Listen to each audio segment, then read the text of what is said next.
Hello guys, कैसे हैं आप लोग। देखते हैं आज मार्केट क्या बोलता है। तो मार्केट सबसे पहले हम मार्केट में डाउ जोन्स और नैस्डैक देख लेते हैं। दोनों में ऑलमोस्ट 300 पॉइंट की हरियाली है और नैस्डैक में 13 पॉइंट्स की। अब नैस्डैक और डाउ जोन्स में 5% की तेज़ी रही है पिछले 4-5 दिनों में। इसको हम मेजर करके दिखा देते हैं आपको। ये यहाँ से हम कैलकुलेट करेंगे तो ऑलमोस्ट 5.44% की तेज़ी आई है पिछले 3 दिनों में। नैस्डैक में भी और डाउ जोन्स भी है, फिर भी हमारे मार्केट में कोई पॉजिटिविटी नहीं आई है। रीज़न बहुत ही सिंपल है। नैस्डैक नैस्डैक है यूएस, और इंडिया है। इंडिया इमर्जिंग मार्केट है और डाउ यूएसए डेवलप मार्केट है। तो दोनों का काफ़ी डिफरेंस है। फिर भी हम उसको माइक्रो लेवल से समझने की कोशिश करते हैं। हमारे यहाँ एफआईआई की जो सेलिंग है वो नहीं ओवर हो रही है। एफआईआई की सेलिंग मैं आपको दिखा देता हूँ किस तरीके से एफआईआई बढ़ रही है। आज भी एफआईआई देखेंगे आप तो 3400 की सेलिंग्स हुई है। पिछले दिन 7 नवंबर को 4900 के अराउंड। इस तरीके से आप देख सकते हैं। पीछे भी आप देखेंगे 4400 की 6 नवंबर को कैश मार्केट में हुई है। 5 नवंबर को 2500 की। तो बीच में एक चीज़ डिफरेंस आप नोटिस कर सकते हैं कि डीआईए का जो हमारा बाइंग था वो काफ़ी अच्छा था पिछले कुछ दिनों में। लेकिन अभी डीआईआई 3000 से 5000 से घट के आज 1700 ही रहा है। तो कहीं ना कहीं डीआई भी अभी थोड़ा सा कॉशियस हो रहे हैं। अगर डीआईआई और एफआई दोनों तरफ से सेलिंग आ रही तो बीच में जो पिटने वाले हैं वो रिटेल इन्वेस्टर्स हैं, रिटेल हैं। तो हमें काफ़ी कॉशियस रहने की ज़रूरत है। गिफ्ट निफ्टी निफ्टी में आपने पैटर्न पहले मैंने आपको पहले फर्स्ट डे ही दिखाया था कि इसमें काफ़ी नेगेटिव पैटर्न है। और डाउ जोन्स से कंपेयर करके ना देखें, यूएस से कंपेयर करके ना देखें। इंडियन मार्केट है। यहाँ पे जो हेड एंड शोल्डर का पैटर्न मैंने आपको लास्ट डिस्कस किया था, सेम आप देख सकते हैं कि ये काफ़ी कंफर्म होता हुआ दिख रहा है। यहाँ से एक ब्रेकआउट लेने की कोशिश करी थी, वो फॉल्स था। अब ये डाउन की तरफ आने की के लिए तैयार हो रहा है। अगर ये डाउन आता है तो कहाँ पे जा सकता है। डाउन आता है तो पहले तो 200 मूविंग एवरेज के आसपास टच होगा, 23,500 के आसपास। अगर इसको ब्रेक करता है तो हम इसकी डेप्थ देख सकते हैं कि ये जो डेप्थ है इतना ही ये डाउन नीचे की तरफ आ सकता है। तो इस तरीके से आपको कॉशियस रहना है। निफ्टी आपको पहले से सिग्नल दे रखा है और मैं भी अपनी वीडियोस में कितनी बार बता चुका हूँ। तो आपको कॉशियस रखना है। गिफ्ट निफ्टी निफ्टी सारा वही है। बैंक निफ्टी भी आप देखेंगे तो बैंक निफ्टी भी काफ़ी वीक है। ये जो एक पैटर्न था फॉल के बाद फिर यहाँ पे एक रेंज बन रहा है। ये रेंज के बाद ये जो कंसोलिडेशन आप देख पाओगे, ये फॉल हुआ और एक रेंज बना, और अगर ये रेंज से ब्रेकआउट होता है सो 50,000 का जो लेवल है वहाँ पे आ सकता है।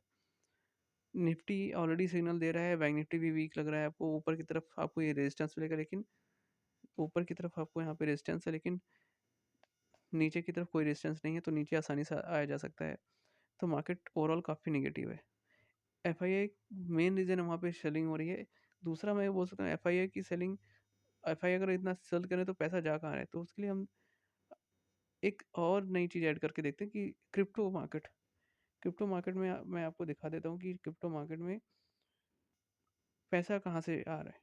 आप देख लो, बिटकॉइन में इतनी तेज़ी हुई है 1 वीक में। आप देखो तो 7-8% की तेज़ी है। 5 लाख की तेज़ी हुई है बिटकॉइन में 1 महीने में। 1 महीने 24% की 12 लाख बिटकॉइन बढ़ा हुआ है। और 1 महीने से लगातार हम इंडियन मार्केट में गिरावट हो रही है। तो क्या ये कोइंसिडेंस है, या फिर इंडियन मार्केट में जो पैसा निकल रहा है वो यूएस मार्केट में और या क्रिप्टो मार्केट में जा रहा है। ये सोचने वाली बात है।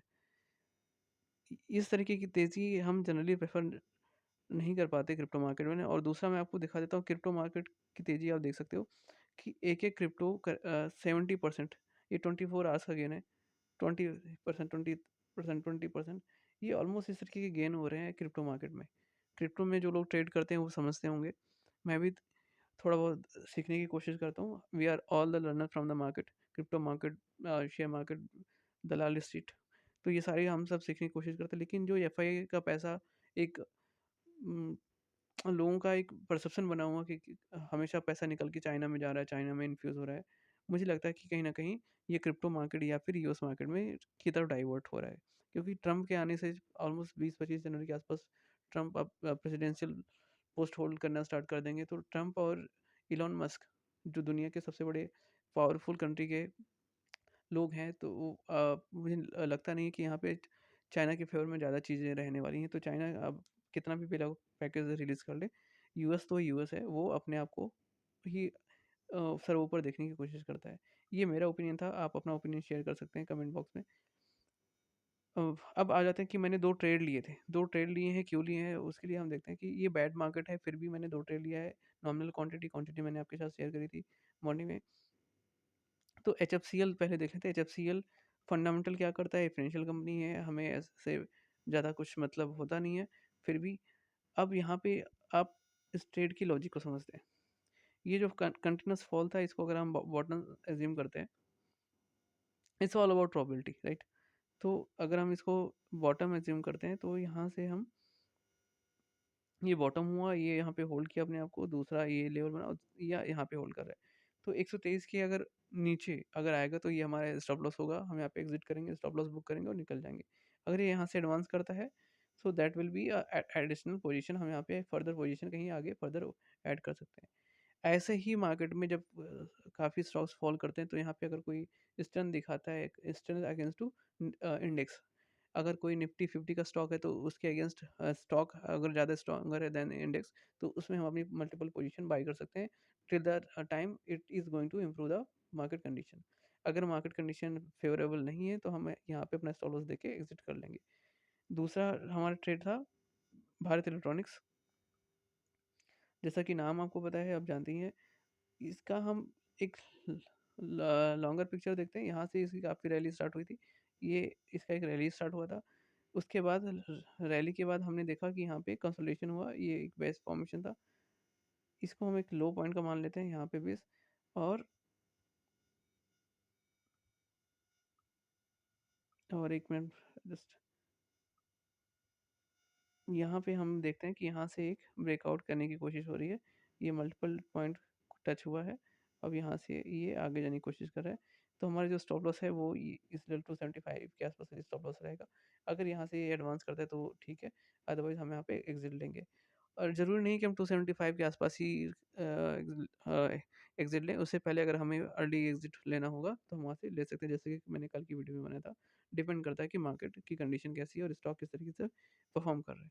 तो ये कुछ मेरे ट्रेड थे, ज़्यादा कुछ ट्रेड लेने नहीं है, लेकिन फिर भी आप बीइंग अ मार्केट पर्सन, आप मार्केट से बाहर नहीं रह सकते। एक्सिस बैंक भी थोड़ा-सा अच्छा दिख रहा था, लेकिन आप कल अगर इस लेवल को अगर होल्ड करता है 1160 लेवल को, तो ये मार्केट की तरफ ऊपर जा सकता है। लेकिन अगर यहाँ से फॉल हुआ, तो वापस से एक फेल्योर की तरफ आ रहा है सारे के सारे। हमें फिर भी कॉशियस डिफेंसिव मोड में रहना चाहिए। आगे आपको सीखना है कि क्रिप्टो मार्केट भी एसेट है, गोल्ड मार्केट भी एसेट क्लास है, और शेयर मार्केट भी है।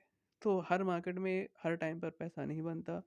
कभी क्रिप्टो से पैसा निकल के शेयर मार्केट में आता है, कभी शेयर मार्केट से निकल के क्रिप्टो में जाता है।